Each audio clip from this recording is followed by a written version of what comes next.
नमस्ते दोस्तों। आज हम बात करेंगे about concept of polygamy in Muslim law. यह तो हम सभी जानते हैं कि एक मुस्लिम मैन को कानूनन 4 शादियां करना अलाउड है, लेकिन क्या इसके कोई टर्म्स एंड कंडीशंस हैं? क्या होली कुरान ने इस बारे में कुछ कहा है? यही सब डिस्कस हुआ हाल ही में डिसाइड हुए एक इलाहाबाद हाई कोर्ट के जजमेंट ने। केस का नाम है अजीजुर रहमान वर्सेस हमीदुन्निसा। पहले हम इस केस के फैक्ट्स को देखते हैं। तो हुआ यूं कि इस केस के दोनों पार्टीज की शादी हुई मई 1999 में और इस शादी से इनके 3 बच्चे भी हैं। फिर हस्बैंड ने बिना अपनी पहली पत्नी को बताए दूसरी शादी भी रचा ली और उससे हुए बच्चों के बारे में भी बातें गुप्त रखी। जब पहली पत्नी को इसका पता चला तो वो अपने फादर के घर रहने चली गई।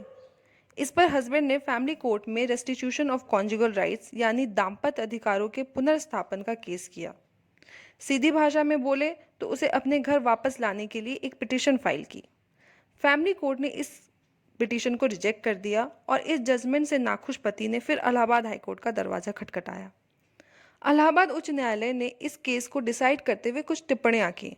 माननीय न्यायालय ने पाया कि पवित्र कुरान के सूरा 4 आयत 3 के तहत एक मुसलमान को दूसरी, तीसरी या चौथी शादी करने की भी इजाज़त है, पर ये आगे यह भी कहता है कि मुस्लिम पुरुष दूसरी शादी तभी कर सकता है जब वह अपनी पहली पत्नी और बच्चों के साथ न्यायपूर्ण बर्ताव कर सके। अगर उसे यह डर है कि दूसरी शादी के बाद वह अपनी पहली पत्नी और बच्चों की न्यायपूर्ण तरीके से देखभाल नहीं कर पाएगा, तो पवित्र कुरान ऐसे में दूसरी शादी की इजाज़त नहीं देता है।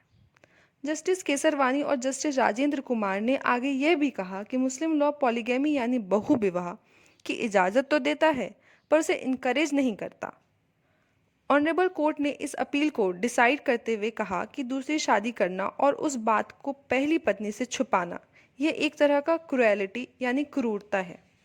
कोर्ट ने संविधान के आर्टिकल 21 का हवाला देते हुए कहा कि यह हर नागरिक का मौलिक अधिकार है कि वह गरिमापूर्ण और अर्थपूर्ण जिंदगी जिए।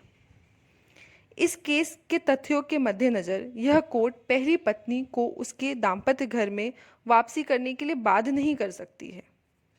पवित्र कुरान और संविधान के अनुच्छेद 21 के हवाले से माननीय कोर्ट ने पति के अपील को रिजेक्ट कर दिया। इलाहाबाद हाई कोर्ट के इस जजमेंट से जो सबसे महत्वपूर्ण बात सामने आई है वो यह है कि होली कुरान में इस बात पर जोर दिया गया है कि एक मुस्लिम पति दूसरी या तीसरी शादी तभी कर सकता है जब वो सबकी बराबर देखभाल करने में सक्षम हो। क्या आप जानते हैं कि दुनिया में ज़्यादातर देशों में एक पत्नी के रहते हुए दूसरी शादी करना कानूनन जुर्म है?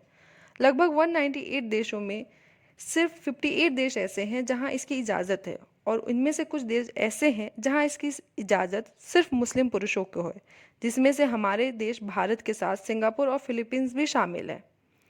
इलाहाबाद हाईकोर्ट का यह निर्णय मुस्लिम महिलाओं के हक में एक बड़ा फैसला है।